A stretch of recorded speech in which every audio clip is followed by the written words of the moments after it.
છે અને આ ટાંકી છે. હવે જે કચરો આવશે એ સીધો આ ટાંકીમાંથી જઈને સીધો અંદર ભરાશે. બરાબર.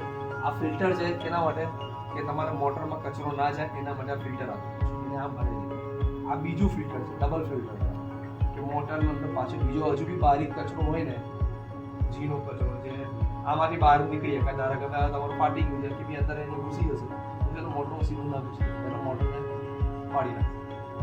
આ બીજું ફિલ્ટર. આને અને આને જ્યારે બી કામ કરો, કામ પતી ગયા પછી, આજે શનિવાર છે તમે કામ કરી લીધું, પતી ગયું, સાંજ પડતા નીકળતા પહેલા અડધો કલાક આ બધા ફિલ્ટરો સાફ કરી દેજો. ટાંકી ફિલ્ટર સાફ કરો. ફિલ્ટર સાફ કરવાનું રીત બહુ સિમ્પલ છે.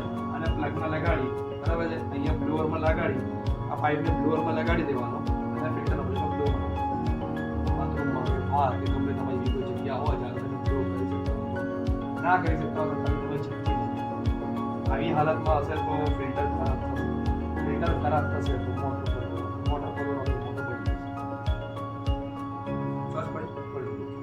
ફિલ્ટર એવરી ડે રોજ સાફ કરવાનું.